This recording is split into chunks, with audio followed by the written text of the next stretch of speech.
Bahagia sekali rasanya menjadi pengantin baru, apalagi menikah dengan lelaki yang amat sangat kita cintai. Hari ini kita tepat 1 tahun ya sayang. Aku pengen deh kita cepat-cepat punya anak, kataku. Iya ya sayang, aku juga pengen banget punya anak, jawab Mas Hendra dengan lembut. Selang beberapa hari, tiba-tiba Arumi mual-mual dan tidak enak badan. Ya Allah, semoga saja aku hamil, supaya Mas Hendra bahagia, bicaraku dalam hati. Aku mulai merebahkan diriku di atas kasur empukku. Sayang, Mas pulang. Loh, Dek, kamu kenapa pucat begini? Kamu sakit, Dek. Mas bawa kamu ke rumah sakit ya. Mas takut kamu kenapa-napa. Iya, Mas, aku dari tadi pagi gak enak badan. Mual-mual, Mas, kataku malu-malu. Begini, Pak, istri Bapak positif hamil. Pak, selamat ya, Pak, tutur dokter. Alhamdulillah ya Allah, Engkau telah menjawab doa-doa kami selama ini. Mas Hendra sangat kegirangan mendengar ucapan dokter tersebut. Sekarang kehamilan Arumi sudah memasuki usia 7 bulan, dan sebentar lagi keluarga mereka lengkap dengan hadirnya buah hati mereka. Mas, tidur yuk. Udah malam, Mas. Besok harus kerja, nanti ngantuk lagi, ajakku ke Mas Hendra. Ya udah, ayo tidur, sahut Mas Hendra. Entah kenapa Arumi malam ini susah sekali tidur, padahal jam sudah menunjukkan jam 1 malam. Tiba-tiba Arumi mendengar suara semacam lebah yang sangat banyak. Suaranya amat jelas ketika malam hari. Mas, bangun, Mas. Arumi dengar suara. Arumi mencoba membangunkan suaminya. Iya, Dek, dengar suara apa? Sahut Hendra dengan nada malas, karena ngantuk. Mas, dengar, itu suara apa? Arumi mencoba membuka telinga lebar-lebar. Gak tahu, Dek.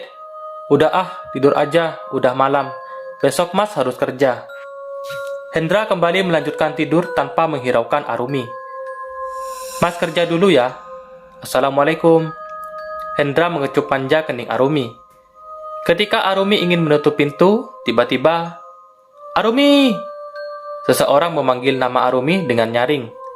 Ya, itu adalah Pak Hatta. Pak Hatta adalah orang yang terkenal sangat baik dan tegas. Iya, Pak Hatta, sahut Arumi.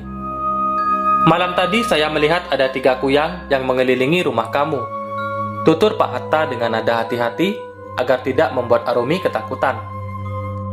Kuyang itu sepertinya mengincar bayi dalam kandunganmu, Arumi, lanjut Pak Hatta. Saya juga mendengar suara seperti lebah yang sangat banyak malam tadi, Pak. Tapi saya tidak berpikir itu kuyang, sahut Arumi dengan nada sedikit ketakutan. Sebaiknya kamu segera mengikat tali handuk dan jelaskan kepada suamimu agar lebih waspada. Saya takut sesuatu akan terjadi menimpa keluargamu, jelas Pak Hatta panjang lebar.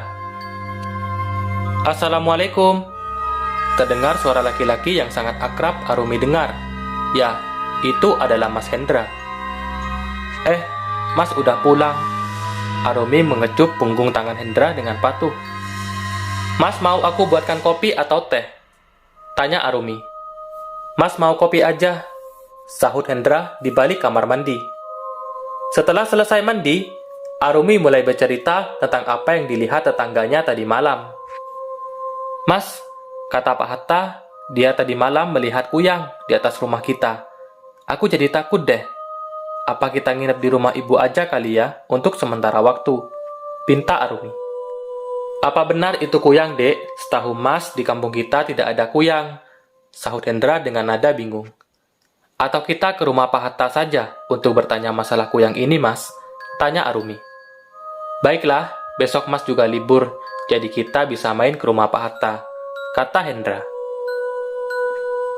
Assalamualaikum Pak Hatta, panggil Hendra. Krit. Waalaikumsalam. Nak Hendra, Nak Arumi, ada apa kesini? Sahut seseorang yang sudah mulai bungkuk karena usianya sudah mulai tua. Begini Pak, apa benar Bapak tadi malam melihat kuyang Pak? Tanya Hendra sopan. Betul Nak, Saya melihat sendiri sewaktu saya ingin buang air kecil, jawab Pak Hatta. Di tempat Pak Hatta tinggal, memang tidak ada WC, melainkan jamban yang terletak di belakang rumah, kurang lebih 1 meter. Jika ingin BAB atau BAK, harus keluar rumah dulu. Sebenarnya saya tahu di kampung kita memang ada 3 kuyang, dan saya tahu orangnya. Sebaiknya kamu lebih berhati-hati saja, nak, lanjut Pak Hatta. Apakah perlu kita datangi rumahnya, dan kita tangkap orangnya? Tanya Hendra dengan sedikit kesal. Sabar, Mas. Arumi mulai menyabari Hendra. Sebaiknya jangan, nak. Kita saja yang lebih berhati-hati. Pak Hatta mencoba menenangkan Hendra. Baiklah Pak Hatta, saya izin pamit, ingin ke rumah mertua saya dulu, kata Hendra. Hendra dan Arumi pun berpamitan dengan Pak Hatta seraya melangkah keluar. Ibu, Assalamualaikum. Ini Arumi. Waalaikumsalam. Arumi, masuk nak, jawab wanita yang masih terlihat muda itu. Ibu Arumi memang masih muda, baru sekitar 35 tahun. Mungkin karena sering perawatan, jadi menambah kesan masih kepala 2. Tumben nak kesini, ada apa? Tanya Ibu Arumi bingung. Arumi pengen nginep di sini, Bu, sampai lahiran, sahut Arumi dengan senyum. Boleh nak, kalau boleh tahu, kenapa? Kamu ada masalah dengan Hendra? Tanya Ibu Arumi. Tidak, Bu. Sebenarnya Arumi diganggu oleh 3 kuyang. Pak Hatta tetangga Arumi mengaku melihat kuyang itu, Bu, jawab Arumi. Ibu tidak percaya kepada Pak Hatta. Mungkin saja dia hanya menakuti kamu. Jarak Arumi dengan rumah orang tuanya memang tidak jauh. Masih satu kampung dengan Arumi. Arumi percaya saja, Bu, kepada Pak Hatta, daripada terjadi apa-apa kepada Arumi dan anak Arumi, jelas Arumi dengan lembut. Kami tidak apa-apa kan tinggal sementara waktu di sini, Bu, jawab seseorang yang duduk di atas kursi ruang tamu. Iya, gak masalah kok, Hen. Malah Mama seneng ada temennya, jawab Mama Arumi. Setelah mereka menyiapkan kamar untuk mereka tinggal beberapa bulan di rumah Ibu Arumi, mereka sangat lega karena ada orang tua yang akan menjaga mereka. Ayah Arumi memang sudah lama meninggal, makanya Arumi memilih menikah muda agar ada yang bisa membimbing dia dan menjaga dia. Selamat tidur Arumi sayang. Hendra mengecup manja bibir Arumi. Arumi pun tidak bisa menolak kecupan dari suami yang dicintainya itu. Sama seperti malam kemarin, Arumi tidak bisa tidur. Arumi masih saja mendengar suara yang sama namun lebih banyak. Mas, bangun mas. Arumi mencoba membangunkan Hendra. Namun Hendra tidur seperti orang mati, mungkin kelelahan. Namun suara itu sudah tidak ada lagi. Arumi mencoba memejamkan mata dan Arumi mulai bisa tidur. Kandungan Arumi sudah memasuki usia 8 bulan. Itu tandanya sebentar lagi Arumi akan melahirkan anak pertama mereka. Kalau nenek juga nginep di sini, nggak apa-apa kan, Bu? Tanya Arumi. Iya, nggak apa-apa. Suruh Hendra jemput nenek di Tanggul, tempat paling ujung di kampung kami. Cucu nenek sebentar lagi mau lahiran ya? Nenek yang bernama Asih itu mengelus-elus perut Arumi dengan sayang. Kalau pagi, ibu hamil, sebaiknya jangan diam di rumah aja. Lebih baik jalan-jalan kena sinar matahari, ujar nenek Asih. Nenek Asih memang terkenal sangat pelit dan sombong. Iya, Nek. Arumi pengen jalan-jalan dulu ya, sambil nyari sayur buat makan siang, sahut Arumi lembut. Pakai uang kamu aja, nenek lupa bawa uang. Tit, tit, tit. Terdengar suara klakson motor yang sangat nyaring. Siapa lagi kalau bukan Abang Sayur? Bang, Abang. Banyak suara ibu-ibu yang memanggil Abang Sayur itu. Arumi, udah berapa bulan gede banget perutnya? Tanya ibu bersuara cempreng itu. Udah 8 bulan, Bu, sahut Arumi ramah. Hati-hati ya Arumi, di kampung kita ini banyak kuyang, ujar ibu yang lain. Sebenarnya saya juga takut, Bu, makanya saya nginep di rumah ibu saya, supaya ada temennya. Iya ya, ibu-ibu, apalagi Arumi sebentar lagi mau lahiran, pasti sudah ada yang mengintai kamu, Arumi. ibu bersuara cempreng itu mulai membuat Arumi kesal dengan kata-katanya. "Ya udah bang, ini berapa?" 20.000 aja, Neng. "Nih uangnya, makasih ya bang." Arumi mulai tidak suka dengan omongan ibu-ibu yang membuat hati Arumi menjadi tidak nyaman. Saat lahiran pun tiba. Tepat jam 11 malam, Arumi merasa sakit perut yang sangat sakit. Arumi tidak perlu dibawa ke rumah sakit. Di rumah saja lahirannya. "Kalau ke rumah sakit, kebanyakan biaya," ujar nenek Asih sewot. "Toh kuyangnya tidak akan bisa menembus rumah ibumu yang begitu besar dan kokoh ini." Omongan nenek Asih diiyakan oleh ibu Arumi, dan mereka sepakat tidak akan membawa Arumi ke rumah sakit. Arumi sudah tidak tahan lagi menahan perutnya yang sangat sakit. Darah terus mengalir, namun yang sangat mereka bingung adalah darah itu langsung kering, tidak berbekas sedikit pun. Wajah Arumi terlihat sangat pucat.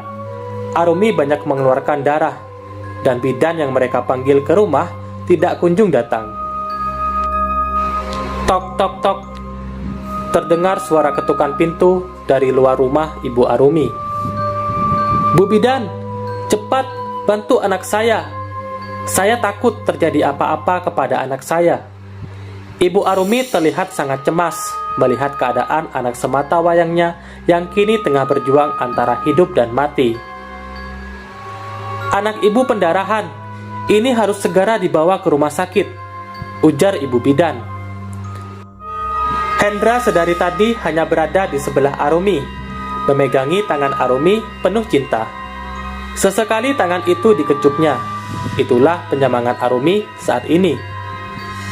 "Mas, Arumi sudah tidak tahan lagi." Suara lirih yang begitu menyayat hati, bulir bening jatuh tepat di tangan Hendra. Hendra mencoba menguatkan Arumi. "Tahan ya sayang, ini demi buah hati kita. Demi anak kita, Mas, mohon kamu kuat ya." Tanpa sadar, air mata Hendra mengucur deras. Dia tak tega melihat istri yang sangat dicintainya kini berjuang mati-matian. "Ah!" Suara terakhir Arumi terdengar sangat nyaring. Dan bayi itu sudah keluar, namun hanya setengah badan. Dan setengahnya lagi masih berada dalam perut Arumi. Bayi itu terlihat membiru. Bidan mencoba mengeluarkan bayi tersebut. Tapi Arumi sudah tidak bergerak. Tidak ada lagi nafas Arumi yang tidak beraturan. Tidak ada lagi detak jantung yang menandakan masih hidup. Pupus sudah harapan Hendra mempunyai keluarga bahagia. Istrinya telah pergi, dan anak Hendra lahir, sudah tak bernyawa.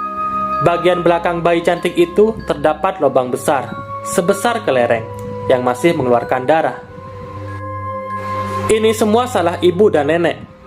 Kenapa nenek mempermasalahkan biaya yang bisa aku tanggung sendiri? Aku bisa membayar berapapun biaya lahiran Arumi, Nek. Aku bisa. Hendra begitu marah kepada ibu Arumi dan nenek Asih. Kuyang merupakan siluman berwujud kepala manusia dengan isi tubuh yang menempel tanpa kulit dan anggota badan yang dapat terbang untuk mencari darah bayi atau darah wanita setelah melahirkan. Makhluk ini dikenal masyarakat di Kalimantan Kuyang sebenarnya adalah manusia yang menurut ajaran ilmu hitam untuk mencapai kehidupan abadi. Pada siang hari, seorang kuyang akan menempuh hidup sehari-hari sebagaimana orang biasa. Tetapi biasanya ia mengenakan pakaian jubah. Pada malam hari, kuyang akan terbang untuk mencari darah bayi atau darah persalinan untuk dihisap sebagai sarana menambah kekuatan ilmunya. Selain dikabarkan jelmaan dari perempuan yang sedang menuntut ajaran ilmu hitam, kuyang juga diyakini sebagian orang adalah jelmaan dari kegiatan pesugihan, seperti babi ngepet ataupun tuyul, dan kisah pesugihan lainnya. Menurut cerita yang berkembang, sosok kuyang merupakan hantu kepala dengan isi tubuh terurai keluar, tetapi masih menempel tanpa kulit. dan anggota badannya dapat terbang. Orang yang melihat kuyang terbang biasanya melihatnya seperti burung besar. Di siang hari, seorang kuyang akan menjalani hidup seperti halnya orang normal lainnya. Namun biasanya ia mengenakan pakaian berupa baju panjang dengan ciri-ciri selendang yang dililitkan di leher. Pada malam hari, kuyang akan terbang mencari darah bayi yang baru lahir, guna menambah kekuatan ilmunya. Biasanya yang menjadi sasaran adalah seorang ibu yang sedang melahirkan anaknya, jika tidak mendapatkan wanita yang akan melahirkan. Kuyang biasanya berkeliaran di pemukiman penduduk untuk mencari sisa pembalut wanita yang akan dibuang sembarangan. Untuk itu, para wanita, terutama yang masih gadis, untuk hati-hati ketika sedang halangan. Jika darah segar tidak ditemukan, mungkin saja kuyang ini mendatangi orang-orang yang sedang tidur dengan menghisap darah dari pangkal paha atau lengan. Sehingga ketika beberapa hari kemudian akan ada bekas kebiru-biruan dengan sedikit rasa gatal di tempat yang dihisap tersebut. Oleh karenanya, buat mama muda yang masih gadis, perawan, hati-hati ya, selalu membaca doa, mohon lindungan kepada Allah Subhanahu wa Ta'ala. Untuk menghindari hal itu, biasanya orang membawa bawang putih dan bawang merah tunggal yang disimpan di bawah kasur. Bahkan sebagian menambahkan bulu landak mendampingi bawang merah dan putih tadi. Karena konon katanya, kuyang sangat takut dengan bawang dan bulu landak tersebut. Ada juga yang menggunakan sapu ijuk. Demikian sedikit penjelasan mengenai mitologi hantu kuyang yang sering diceritakan di kalangan masyarakat. Benar atau tidaknya kembali kepada pribadi masing-masing. Dalam agama kita diperintahkan untuk selalu membaca doa ketika di rumah maupun hendak berpergian, guna memohon perlindungan dari godaan jin dan setan, baik jin perempuan maupun jin laki-laki. Karena senjata yang paling ampuh hanyalah iman dan takwa.